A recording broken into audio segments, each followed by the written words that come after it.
নিয়ে গেছে 3টা দোকানের অর্ধেকটা, আর বাকি অর্ধেকটা আপনার এখন 9 আগস্ট আমার 24 সালে নিয়ে গেল আরেকটা দোকান।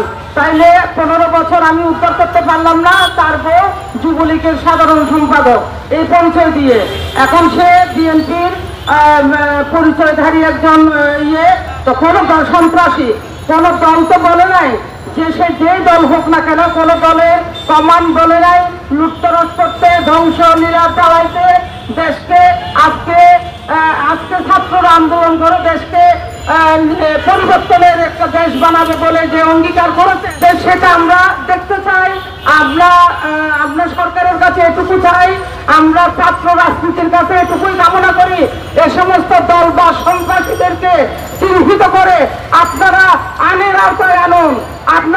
আমরা চাই এই যে আমরা ক্ষুদ্র একটা তাঁতি, 200টি তাঁতির নেতৃত্ব করি আমরা, সুতরাং আমাদের এই দোকান আমাদের 62-63 সালে তখনকার গভর্নর এটা দিয়েছিলেন আমাদের সমিতির নামে বরাদ্দ। সিটি কর্পোরেশনকে আমরা প্রত্যেক মাসে ভাড়া দিয়ে যাচ্ছি, আমার সমিতির নামে লাইসেন্স নবায়ন করে দিচ্ছে সিটি কর্পোরেশন। এখন আমার প্রশ্ন, সিটি কর্পোরেশন কেন তাদের আমাদের প্রতি উত্তরের কাজে নামবে নাই? আমি সে প্রশ্নের উত্তর আপনাদের মাধ্যমে সিটি কর্পোরেশনের প্রশাসকের কাছে জানতে চাই।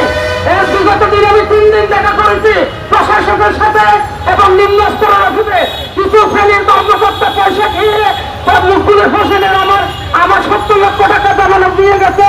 9 আগস্ট আমার 1,20,000 টাকা মাসে 3টা দোকানে নিয়ে সিটি কর্পোরেশন সবাই অধিদপ্তরের কিছু সাধারণ অসাধু কর্মকর্তাকে পয়সা দিয়ে আমার দোকানগুলি সে বছরের পর বছর দখল করে রেখেছে। আমি কোনো বিচার পাই নাই, আমি কোনো বিগত সরকারের আমলে বিচার পাই নাই। এখন বিএনপি করে বলে তার বিচার হবে না। আমি যারা ছাত্র এই দেশের পরিবর্তন এনেছে তাদের কাছে জানতে চাই এই লুটতরাজের রাজনীতি বন্ধ হবে কিনা।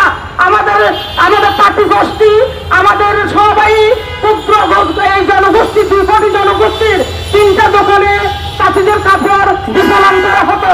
এখানে লেখা ছিল, আমরা ছোটবেলায় দেখেছি তাঁত বস্ত্রালয়, এটা হলো সবাই তাঁতিদের কাপড় বিতরণ করার উৎপাদিত কাপড় বিতরণ করার একটা প্রতিষ্ঠান ছিল।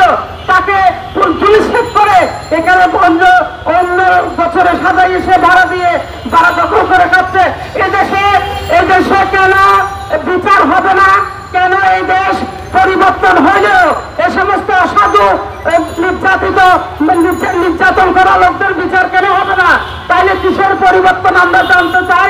ছাত্র সমাজ রাজনীতিদের কাছে, যারা বর্তমান সরকার পরিচালনা করতেছেন তাদের কাছে আমার এটুকুই আবেদন যে জনসাধারণের জন্য আপনারা চতুর্দিকে চোখ পাকান। আমার যে সমন্বয়ক, বর্তমান ছাত্র রাজনীতির সমন্বয়ক, আমার সমবায়ের সমন্বয়ক, আমার সমবায়ের যে সমন্বয়ক, ছাত্র সমন্বয়ক, ওনার কাছে আমি জানতে চাই, বিচার রেখে যায় যে আপনারা রাজনীতি, আপনারা দেশ পরিবর্তন করেছেন, কিন্তু আমার সমবায়ের দোকান কেন উদ্ধার করতে পারবো না?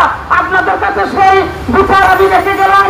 সাংবাদিক ভাইয়েরা আপনাদের মাধ্যমে সিটি কর্পোরেশনের কাছে বারবার যোগাযোগ করেও কেন সিটি কর্পোরেশনের আমার বাড়া নবায়নকৃত সবকিছু দলিল দেওয়ার পরেও কেন মুখগুলো সেরের কথা বলে, সেটা আপনাদের মাধ্যমে, আপনাদের সাংবাদিক ভাইদের মাধ্যমে আমি ওনাদের কাছে প্রশ্ন রেখে যেতে চাই, আমি বিচার রেখে যেতে চাই। আপনারা এই দেশের সাংবাদিকতা করে আপনারা প্রত্যন্তর মানুষের দুটি মানুষের কথা তুলে ধরবেন এবং আমাদের এই সম্পত্তি রক্ষার জন্য আপনারা সহায়তা